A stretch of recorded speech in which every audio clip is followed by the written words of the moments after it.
O cristão deve se envolver com a política? Pode se envolver? E aí?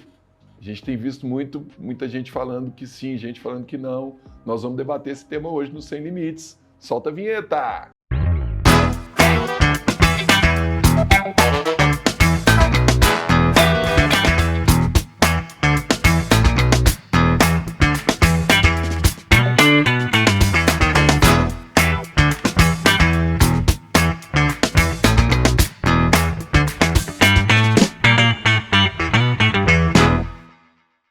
É isso daí, está entrando no ar o programa Sem Limites pela Rede Gênesis de televisão, pela Sara Brasil FM de São Paulo e também pelo nosso canal do YouTube, o semlimites.tv. Você que está aí pelo YouTube, deixa o seu like, clica aí no joinha, se inscreve no nosso canal, compartilha esse vídeo com todo mundo e deixa também o seu comentário, que é muito importante para nós. Para falar desse tema, já está aqui duas pessoas que amam política, né? Bispa Camille, pastora Ana Paula, nossa terapeuta Minha também, cara, né? Adoro política. E aí, gente, a polêmica é essa, né? Muita gente diz que religião e política não devem se misturar, né? Ou seja, querem dizer que a igreja é um lugar que nós não podemos falar de política dentro do ambiente da igreja, né? E aí, o que vocês pensam disso? Vamos já começar a debater aqui do tema. Vocês acham que hoje em dia ainda é assim? Há pouco tempo atrás, uns 3 anos atrás, era proibido falar de política na igreja, né? Mas hoje, acho que todo mundo que eu conheço que é da igreja está aberto para esse tema, assim. A gente não vê mais tanta resistência, né? Claro que tem ainda, mas vocês acham que está diminuindo mesmo? Eu acho que sim. Até isso não é só na igreja. Eu acho que, de uma forma geral, o brasileiro começou a se envolver mais com a política. Mas isso de uns 4 anos para cá, Isso, né? exatamente. Isso. Acho que até um pouco mais. Eu acho que na eleição de 2000 de uns e... 5 anos. Não, a eleição de 2018, ali eu acho que virou uma chave. Então, eu acredito que até um pouco mais, 5, 6 anos, né, para cá. Por quê? Talvez pela questão das redes sociais, da internet. A internet deu voz para muita gente que não tinha voz. A gente acaba percebendo que alguns veículos de comunicação, eles têm uma ideologia, eles têm um campo que eles falam mais daquele lado ideológico, político. E aí, nas escolas também a mesma coisa. A gente percebe que eu estudei em escola pública, fiz faculdade numa universidade federal e eu nunca ouvi falar de nada a respeito Relacionada à política, né? Não, relacionada à direita. À esquerda, socialismo, comunismo, Karl Marx, isso tudo. Quando você fez faculdade, não tinha o que nós estamos vendo hoje nas universidades. Tinha, mas só de um lado, só da esquerda. Os ensinamentos, tanto no segundo grau, no colegial, que era história, essas matérias mais de humanas, né? Quanto na faculdade também, muito voltado para a esquerda. Então, assim, ninguém nunca me apresentou o liberalismo, ninguém nunca me apresentou o conservadorismo, sempre foi apresentado o socialismo, esses regimes mais ligados ao espectro político que a gente chama de esquerda. Então, de um tempo para cá, as redes sociais deram voz às pessoas que são conservadoras, que são liberais, que são de direita, e as pessoas começaram também a se interessar mais. Porque o brasileiro, ele não estava nem aí para a política, ele não se preocupava, ele não sabia quem eram os 11 ministros do STF. Hoje a gente sabe quem são. Ele não sabia quem era o presidente da Câmara, quem era o presidente do Senado. Hoje a gente sabe quem é. O Arthur Lira é o presidente da Câmara, o Pacheco é o presidente do Senado, né? O brasileiro, ele era alheio à política. Mas eu acho que através das redes sociais, principalmente uma fala que eu acho que reverberou muito e levou as pessoas a criarem esse interesse, é que as pessoas começaram a perceber o quanto a política influencia na nossa vida. O quanto as decisões que são tomadas lá no Congresso Nacional, no Executivo, no Legislativo ou no Judiciário, essas decisões afetam diretamente a nossa vida. Então as pessoas acordaram para isso, falaram, não, peraí, fizeram uma lei aqui da saidinha, vamos pegar um tema aí que está está pegando fogo, né? Porque foi aprovado agora no Congresso Nacional o fim da saidinha. Graças a Deus. Vamos falar assim? Mas ainda tem que passar Porque, gente, pelo presidente, né? Ainda não está né? 100%. Sim. Mas, por exemplo, passou essa lei agora, então é um assunto em evidência. Mas antes passou a lei da saidinha. E se você perguntar para a população, vamos supor, pegar de cada 100 brasileiros, eu acredito que 90% ou mais seja contra a saidinha. E aí eles começaram a ver, peraí, eu elejo um político para me representar, mas as decisões que eles estão tomando lá não é o que eu penso, não é o que eu quero, não é o que eu acho. Contra aquilo que eu acredito, né? É até o contrário, né? É contrário àquilo que eu acredito, é contrário àquilo que seria a minha expectativa. Então, peraí, como que eu posso fazer? Aí as pessoas entenderam que não adianta só votar em alguém. Você tem que acompanhar, você tem que entrar lá, às vezes, no Instagram do político e mandar mensagem, né? Ir para a rua fazer manifestação. Então, o país acordou para isso, né?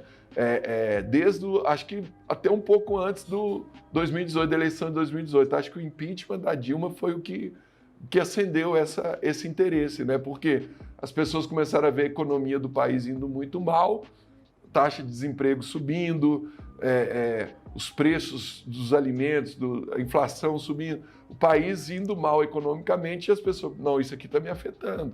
E aí se despertou, teve as manifestações, né? E ali começou as pessoas a se envolverem um pouco mais. Então eu acredito que esse envolvimento geral chegou também nas igrejas, quebrou a resistência para se falar da política dentro da igreja. Para finalmente a igreja despertar, né? Para deixar de Mas ainda eu acredito que existem pessoas que dizem que não, a igreja não é lugar de falar de política, igreja, né, não deve se envolver, né? E aí é a nossa pergunta de hoje. Aqui também tem uma coisa que a gente precisa separar, né? Uma coisa é a igreja, a instituição.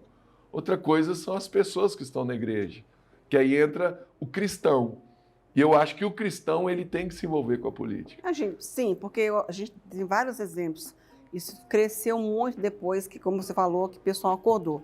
Vários líderes dentro da igreja, às vezes membros, às vezes até pastores, se tornaram políticos, entraram, né, viraram senadores, deputados, enfim. Infelizmente, muitos deram mau testemunho, né? Sim, claro, mas felizmente nós tivemos grandes representantes, né, do nosso meio, nós tivemos e nós temos grandes representantes do nosso meio dentro da política. Gente, porque é aquilo que todo mundo fala, se nós não nos posicionarmos, a gente vai ser engolido.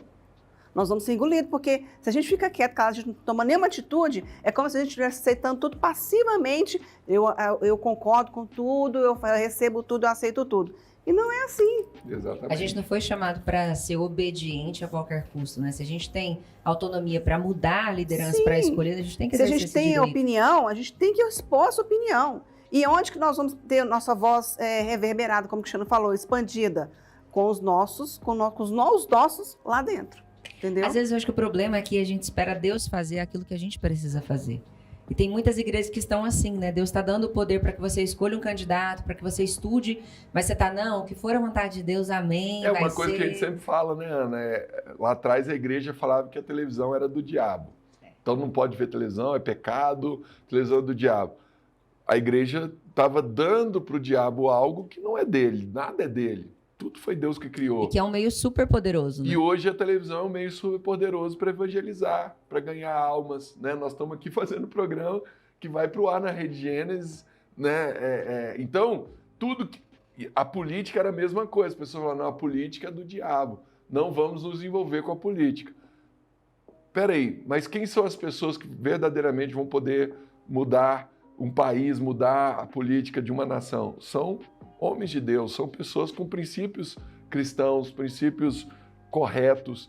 Então, a partir do momento que a igreja negligencia esse papel, ela coloca na mão do diabo. Aí o diabo vai usar a política para corrupção, para oprimir, para várias coisas, né? Vamos chamar já o primeiro vídeo da internet e a gente segue aqui no tema.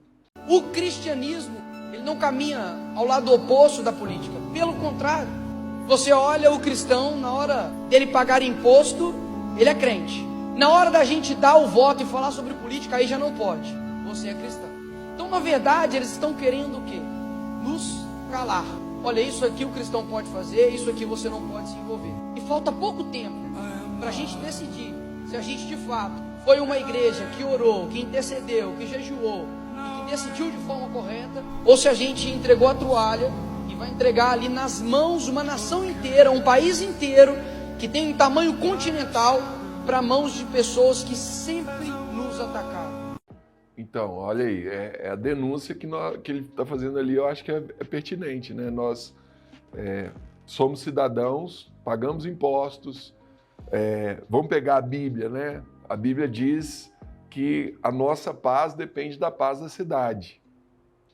Então, se eu tenho uma cidade que não está em paz, eu não vou conseguir ter paz. Tudo que um prefeito faz, tudo que um vereador faz, tudo que um governador faz, afeta diretamente a minha vida. E por que, como cristão, eu não posso participar disso? Por que, como cristão, eu não posso ser uma parcela da sociedade que quer ver ali pessoas que representam minha maneira de pensar e lutam por aquilo que eu acredito, né? Então, eu acho que o cristão, ele deve se envolver com a política. Bom, não sei se está entrando no contexto, mas assim, eu acho que o próprio Jesus, quando ele estava lá no templo, o pessoal estava vendendo os trem tudo lá dentro, que ele chegou lá chutando as barracas, os trem tudo, falando com o povo, né? O que é isso? Vocês estão fazendo do meu tempo centro de comércio? Ali Deus não estava sendo nem espiritual e nem religioso. Eu acho que ele estava sendo político ali naquele momento. Porque ele falou uma coisa que estava errada, que a gente não deve fazer, entendeu? Então, assim, não sei se esse meu raciocínio está dentro daquilo que a gente pode colocar, mas Jesus também exerceu esse poder, ensinou ao povo esse poder, vamos falar assim. Jesus viveu numa época que politicamente era a coisa mais complicada, porque tinha os romanos que estavam dominando ali Jerusalém e tinham os fariseus, que eram autoridades religiosas, mas que também, de uma certa forma, tinham uma influência política. E Jesus conviveu com isso. De forma assim. Dá a César o que é de César e a Deus o que é de Deus. Então, ele proibiu as pessoas. A Pedro falou, nós temos que pagar o imposto ali. Como é que a gente faz? Vai lá, pega um peixe lá, vai ter uma moeda lá dentro, você vai lá e paga. Dá a César o que é de César e a Deus o que é de Deus. Então, Jesus, ele lidou muito bem com isso. Jesus, ele transitou muito bem quando Pilatos, né? Você não vai falar nada, você não sabe que eu tenho autoridade para te mandar prender, te mandar soltar. Aí Jesus falou, o que com ele? Nenhuma autoridade você teria se do céu não te fosse dada. A Bíblia tem vários momentos que mostram o envolvimento do povo cristão, do povo de Deus com a política. Daniel, lá na Babilônia, é um ótimo exemplo. José, lá no Egito, é outro ótimo exemplo. Se fosse hoje esses que falam, não, a gente não deve envolver, a política do diabo. Imagina José servindo a Faraó lá no Egito, né? Tornando o Egito a nação mais poderosa da terra. Imagina Daniel serviu 4 imperadores na Babilônia. Todos que passaram ali reconheciam a sabedoria, a integridade, a presença de Deus na vida de Daniel. E Daniel foi um instrumento de Deus ali, né? Então, assim, a Bíblia tem vários exemplos de envolvimento de pessoas de Deus, que Deus colocou com influência política, né? Eu acho que essa dificuldade do pessoal aceitar, porque toda vez que a gente fala de política, a gente também fala de muito dinheiro envolvido, né? Os líderes políticos, eles têm muito dinheiro envolvido. Então, as pessoas naturalmente já têm uma resistência. Ah, eu não quero entregar o dinheiro do povo para essa pessoa, porque essa pessoa vai ser negligente no poder. Mas ao invés da gente questionar sobre o dinheiro que está ali, porque ele vai ficar ali de todo jeito, os impostos vão ser cobrados, vai acontecer tudo isso, então vamos colocar a pessoa que está ali realmente comprometida com a tarefa que ela se dispôs a fazer. E é nisso que a gente precisa entender, né? Política tem a ver com propósito. Deus criou cada um para alguma coisa. Tem pastores que são para pregar. O pastor tem o dom de pregar, o propósito dele é pregar, é salvar as almas. E tem pessoas cristãs, que Deus colocou os valores cristãos, que têm chamado para a política, que têm chamado para liderar o povo, para trazer o governo de Deus sobre essa terra. Isso está nas nossas mãos, né? Então, quando uma igreja, quando um cristão se nega, se recusa a usar esse poder que foi conquistado, né, através de muito custo, de votar, de estudar sobre, de militar a respeito disso, a gente perde um poder muito poderoso. Não é a vontade de Deus para nós, né? Exatamente. E aí entra um outro ponto, que, por exemplo, eu sou pastor de uma igreja. Eu tenho ali um povo que eu estou instruindo eles espiritualmente. Mas a gente também instrui em relação ao casamento, a gente também instrui em relação à saúde. Por que a gente também não pode instruir em relação à política? Né? Já que eu tenho um conhecimento, eu tenho um nível de envolvimento que quem está, às vezes, lá como membro da igreja não tem, eu posso passar esse conhecimento para as pessoas. É claro, e aí eu concordo, tem o lugar certo, tem o momento certo e o lugar certo. Eu também acho que usar o púlpito, né, eu estou ali fazendo um culto, e eu começar a falar de política no meio do culto, não é o ambiente, não é o lugar ideal. Mas eu marcar uma reunião, quem quiser vir, a gente vai falar de política, nós vamos falar de cidadania, e as pessoas que tiverem interesse virem, e ali a gente poder ensinar, não vejo nenhum problema nisso. Né? Até porque tem muita gente que não sabe sobre política e tem vergonha de dizer que não sabe. Porque eu acho que assim, antes, como a bispa falou, achei interessante as duas visões, né? A bispa disse, antigamente não era tão dividido, parece que nem todo mundo sabia que era direita, que era esquerda e tudo. E o bispo falou, não, para mim sempre foi esquerda e tal. Mas porque hoje, ou talvez desde antes, já existia o interesse do senhor de buscar a respeito disso e saber a diferença. Não, mas deixa eu corrigir uma coisa que eu acho que é importante, Ana. Eu sei que era só a esquerda agora. Porque como não era apresentada a outra visão para mim só existia aquela. Olha só. Para mim só existia aquela. E a forma que era passado, não, realmente isso é melhor, era incontestável. Né? Olha né? que coisa bonita, o socialismo. Né? Todo mundo vai viver igual, não vai ter pobre. Eu também tenho essa sensação. Né? Eu achava que na minha infância, na minha adolescência, não tinha nenhuma influência política na escola. E hoje que a diferença está mais clara, porque antes parece que assim, todos os políticos prometiam a mesma coisa, podia ser direita, esquerda, o que fosse. Todo mundo prometia a mesma coisa, e na hora de entregar, ninguém entregava, mas como a gente tem memória curta, né? Você não lembrava nem quem você votou, que dirá o que a pessoa prometeu. Agora, hoje em dia, não. Hoje em dia a gente sabe qual que é a diferença da direita e da esquerda. As pessoas sabem sobre a vida, sobre o casamento. Ana, não existia direita, né? Essa direita que é conservadora e liberal nunca existiu no Brasil. Então, agora sim. Existia uma esquerda, bem à esquerda mesmo, socialista e tal, e existia uma centro-esquerda, né, que às vezes na área econômica pensava um pouquinho diferente, mas na área social, na área dos costumes, tinha o mesmo pensamento da esquerda. Então, não era tão distante um do outro, né? Agora não, agora a gente vê a direita mesmo. Quais são as principais características? Nos costumes conservadores, né, a favor da família, contra o aborto, né, da vida, e não é a favor da legalização das drogas, né, essa questão de banheiro unissex, tudo isso a direita é conservadora. E na questão econômica, acredita no liberalismo, no livre comércio, né, claro, tem que ter o lado social, tem que ajudar os menos favorecidos, isso é uma coisa importante, mas tem que ter... A principal coisa do liberalismo é o quê? Primeiro, é o controle de gastos, né? Não gastar mais do que arrecada. Porque um país que tem equilíbrio fiscal, isso chama equilíbrio fiscal, você gasta menos do que você arrecada. Esse país tem confiança do exterior para investir naquele país. E aí, com o investimento do exterior, o país cresce, o PIB cresce. Aí tem mais emprego, as pessoas vão... O governo, porque a economia cresceu, teve mais emprego, tem mais impostos também, tem mais arrecadação, vira um ciclo de sucesso. Aí o governo pode investir mais em educação, que eu acho que o que resolve o problema das pessoas é investimento em educação. É você ter uma boa escola, né, a pessoa poder deixar o filho lá de manhã e pegar à noite, saber que ele vai ter aula, que ele vai ter comida, ele tá aprendendo, que ele vai estar num lugar legal, que ele vai estar aprendendo, né? Porque isso é um problema, né? A gente não aprende sobre política na escola. Isso que eu ia falar aqui agora.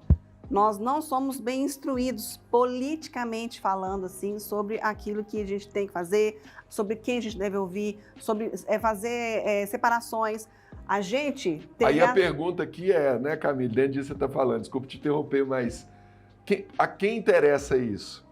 O político verdadeiro que está ali querendo ser transparente ou aquele político que engana? Não, o que eu estou falando assim, quando nós não somos bem instruídos, eu estou querendo dizer que nós, graças a Deus, nós somos bem instruídos. Eu estou falando, e nós como igreja sá na nossa terra. Por quê? Né, para quem não sabe, o nosso bispo, o bispo Robson do Vale, ele foi deputado federal em 2006. Então, ali começou a carreira política do bispo. E o bispo, ele instruiu muito toda essa nossa terra a respeito de política. Então, assim, nós aprendemos até sobre isso. O que a gente não aprendeu na escola, a gente acabou aprendendo. A gente aprendendo política com quem? Com o nosso bispo. E o bispo, ele teve um mandato de sucesso, ele foi muito bem sucedido no mandato dele. Inclusive, o bispo hoje, hoje o bispo não está mais na política, mas ele recebe convite até hoje para voltar para a política. Ele falou isso com a gente. Mas hoje o bispo fez uma opção, né? E ele viu que não dava para levar as duas coisas, ser político e estar à frente da igreja. E ele optou por continuar à frente da igreja. Né? Por exemplo, o FENASP, que é o Fórum Nacional de Evangélicos, não é isso? FENASP é Fórum Nacional de Ação Social e Política. Fórum Evangélico Nacional de Ação Social foi e criado Política. por quem? Pelo Bispo Rodovalho. Então, assim, é um grande conhecimento, é uma grande coisa assim, para a gente aprender, falar sobre, né? E graças a Deus, como eu falei, a gente pode ser instruído. Só que tem igrejas hoje que não tem esse caminho para o seu povo. E aí as pessoas viram presas fáceis a serem enganadas pelos políticos corruptos, pelos políticos que estão só interessados no voto da pessoa, que não querem realmente fazer um trabalho. Porque às vezes quem está apresentando... A gente não foi ensinado política, e quem está apresentando a política não é imparcial.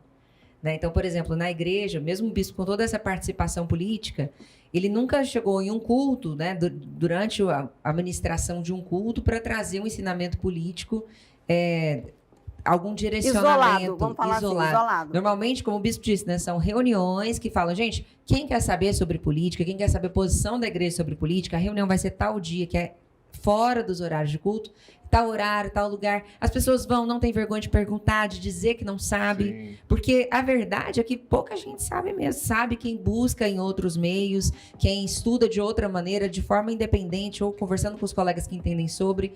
Na escola, ninguém aprende sobre isso. Naturalmente, ninguém sabe. Não se fala né? muito sobre isso nas escolas. E a gente tem vergonha porque parece que todo mundo que vem falar já fala de uma forma tão assim agressiva, às vezes tipo, é isso, como que você não sabe? E aí você fica pequeno às vezes, né? Porque hoje polarizou muito, né? Então, assim, acaba virando muito conflito. Tem um livro aí para apresentar pra gente, Ana? Sempre tem um livro maravilhoso aqui, né, gente? Rosto de Pedra, do Bispo Robson Rodovalho. Então, esse livro traz exemplos bíblicos de como ser inabalável na presença de Deus, na sua vida, né? Gerando aí muita transformação na sua história, cumprindo o seu propósito. Então, passa lá na SBE, adquira esse livro para dar de presente para você. Eu tenho certeza que vai mudar a sua vida. É isso aí. Você encontra esse livro e vários outros títulos no site sbeshop.com.br. Tá bom? Vamos chamar mais um vídeo da internet. Faz parte do papel dos cristãos. Aqui nós vamos colocar no lugar de Amós. Faz parte do papel dos cristãos aqui nesse mundo mostrar a sua indignação e santa ira contra toda violência, injustiça, insensibilidade dos governos para com as pessoas, inclusive aqui no Brasil. Eu creio firmemente que o crente pode participar de movimentos, assinar documento, aderir a greve, se manifestar em redes sociais, desde que faça isso de maneira legítima, sem usar de violência e com respeito. É isso aí, né? Tem também a forma certa de fazer, né? Não adianta, tem que se envolver, mas como? Como? Tem uma maneira certa, né? A gente já deu várias dicas aqui. Primeiro, não usar o púlpito da igreja, no máximo, né, para fazer uma oração por alguém. Tem um político lá, vamos orar por ele aqui. Vamos orar pelo Brasil, né, pela nossa nação. Aí tudo bem. Agora, tem que dar bom testemunho. Uma coisa assim que eu fico muito triste é de ver às vezes um pastor, um líder religioso que entra na política e aí chega lá e ele se corrompe, né? É um mau testemunho muito ruim. E Jesus falou, ai, daquele pelo meio dos quais vieram os escândalos, né? Então essas pessoas vão ser cobradas diante de Deus, né? Então eu tenho certeza que tem um jeito certo, tem uma maneira certa. Então a igreja também tem que ter esse cuidado, né? De não sair passando por cima de tudo e de todos, mas de fazer uma coisa com moderação, Com certeza. E Com eu a acho que direção de Deus, né? tem uma coisa que é importante a gente falar aqui no programa também, para quem já falou como e tudo, mas aonde a política influencia na nossa vida? Porque tem muita gente que fala, não vou aprender sobre política não, porque isso aí não faz diferença nenhuma, estou votando agora, depois voto tal dia, né? Às vezes pega ali na hora o número de algum candidato para digitar na urna. Então, acho que o importante para a gente gerar pessoas que realmente pensem a respeito disso na hora de fazer a sua escolha é o que isso vai influenciar na vida do indivíduo, né? Não nós como sociedade, mas do indivíduo. Olha o exemplo aqui, Ana. Quando alguém vai para uma fila de hospital e fica lá 12 horas para ser atendido, é a política. Aquele é culpa da política. Ou porque o hospital está sobrecarregado, não tem médico suficiente, ou porque não está tendo uma fiscalização, não tá sendo Às vezes eficaz. nem tem médico lá, né? Às vezes tem o médico, mas ele está lá dormindo, que a gente já viu caso assim, né? Aí não tá, de alguma maneira, o Estado, porque está na Constituição, que o Estado tem que fornecer educação, saúde, moradia, está na Constituição, né? Então, toda vez que o Estado ele tem uma obrigação e aquilo não chega na vida das pessoas, é a política. O transporte né? público, né? As leis, todas as leis, eu dei o exemplo aqui da saidinha, mas tem quanta lei absurda aí no país que você fala, não é possível, não, mas é lei, né? A pessoa ela quer abrir um negócio, ela tem uma burocracia, ela tem milhares e milhares de normas que ela tem que seguir. Tudo Coisas que tem que pagar, né, Bispo? Foi um político que criou um imposto, uma taxa, tudo vem da política. Então, o tempo todo, você vai lá comprar. Esses dias eu fui comprar embalagem, que a gente ia fazer um evento da igreja e a gente ia servir o almoço. Eu fui comprar embalagem. Eu comprei R$640 de embalagem. Aí veio lá no cupom fiscal, que daqueles R$640, 230 eram impostos. Então eu paguei um terço do valor de imposto. Agora, esse imposto está voltando? Esse imposto está virando benefício para a sociedade? Para onde está indo? Então, assim, até as pessoas que acordam cedo, às vezes levam 1 hora para chegar no trabalho. Aí eu passo aqui e vejo, por exemplo, o minhocão ali, né? É minhocão não, como é que chama? O monotrilho, né? Estou falando aqui de São Paulo. Tem 15 anos que eu mudei para São Paulo.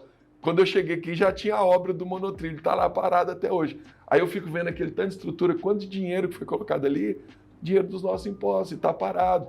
Tudo influencia na nossa vida, né? Até na criação dos filhos, né, Bispo? Chegou o final. Venci o tempo aqui, eu tenho que acabar o programa. A televisão é assim, né? Não dá para passar do horário. Gente, talvez a gente até grave outro programa, né? Falando desse tempo, porque tem muita coisa ainda pra gente falar, né? Espero que você tenha gostado, espero que tenha te ajudado a entender um pouco mais sobre política. Deixa o seu like aí, se inscreve no nosso canal, você que está pelo YouTube, tá bom? Quer conhecer a Igreja Sara na Nossa Terra mais perto de você? Entra lá no site saranosaterra.com.br, lá você vai na aba Igrejas e você vai encontrar o endereço, o horário do culto e o contato da igreja mais perto de você, tá bom? Que Deus abençoe muito a sua vida, chegamos ao final, fica na paz.